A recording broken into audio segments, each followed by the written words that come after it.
তারই একটা ইসে লাইসেন্সকৃত হাতিয়ার পিস্তলের একটা ম্যাগজিন যে থাকে, একটা খালি ম্যাগজিনটা ওইটা ভুলে ওনার ইসে রয়ে গেছিল। ওইটা না বিদেশ যাওয়ার কিছু না, হয়তো ভুলে অনেক সময় আপনি দেখেন হয়তো চশমাটা নিয়ে যাবেন, ভুলে হয়তো চশমা না নিয়ে মোবাইলটা নিয়ে রওনা হয়ে গেলেন।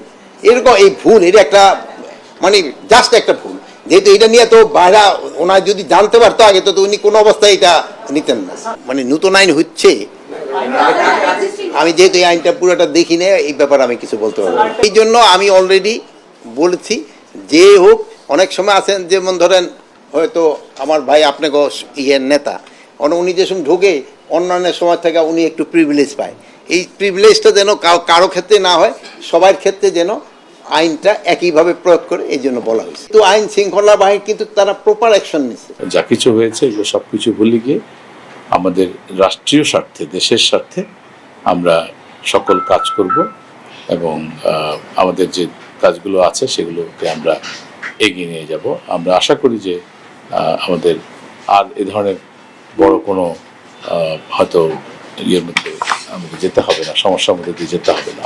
মেম্বার মহোদয়গণ তারাও নিবিড়ভাবে এই কার্যক্রমটা পর্যবেক্ষণ করছেন, আমাদের কমিশনারদের সাথে কথা বলছেন, তারাও রিপোর্ট করছেন লিখিতভাবে প্রতিদিন কত আদায় হলো। আজকেও কিছুক্ষণ পরপরই প্রত্যেকের রিপোর্ট পাঠায়। দুদকও আমাদের ব্যাপারটা, দুদক দেখবে যদি ফ্যাক্ট থাকে এসে করবে।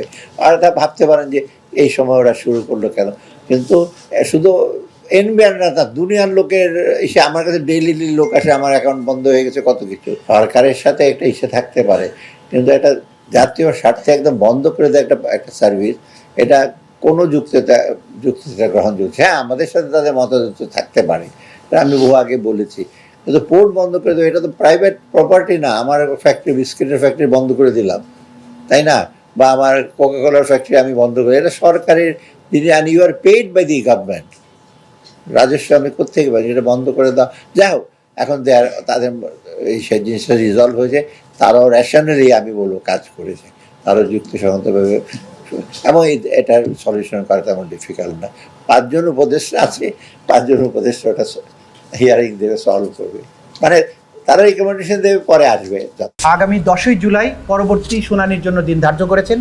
ওই দিন যে 4 জন আসামি গ্রেপ্তারকৃত আছে, তাদেরকে গ্রেপ্তার দেখানো পূর্বক তাদেরকে উপস্থিত করানোর জন্য জেল অথরিটিকে নির্দেশ দিয়েছেন, এবং বাকি যে 26 জন আসামি আছে তাদেরকে গ্রেপ্তার করে ওই তারিখে হাজির করার জন্য আইন শৃঙ্খলা রক্ষাকারী বাহিনীর প্রতি নির্দেশ দিয়েছেন।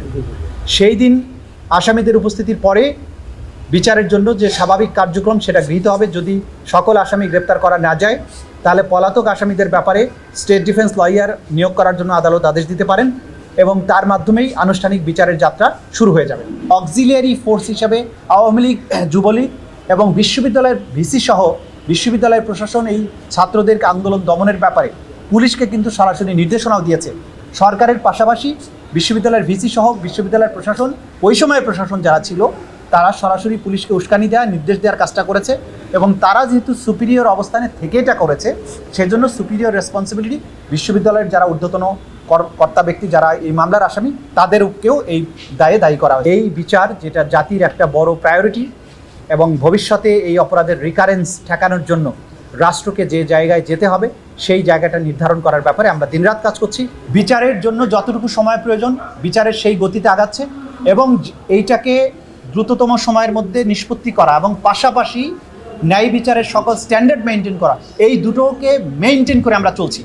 চীনের সাথে আমাদের সৌহার্দ্যপূর্ণ সম্পর্কের পাশাপাশি গুরুত্বপূর্ণ প্রতিবেশী এবং বৃহৎ উন্নয়ন সহযোগীদের সাথে আমাদের সুসম্পর্ক ক্রমবর্ধমানভাবে উন্নয়নের ধারাবাহিকতা অব্যাহত রাখার ব্যাপারে চীন এবং আমাদের অভিন্ন অবস্থান বৈঠকগুলিতে সুস্পষ্টভাবে ব্যক্ত হয়েছে। পিআরকে ইস্যু করে বাংলাদেশের মানুষের যে গণতন্ত্রের আকাঙ্ক্ষা, সেই গণতন্ত্রের আকাঙ্ক্ষাতে যদি কেউ দ্বন্দ্ব সৃষ্টি করে, আমি বলবো তারা বাংলাদেশের আদর্শে বিশ্বাস করে,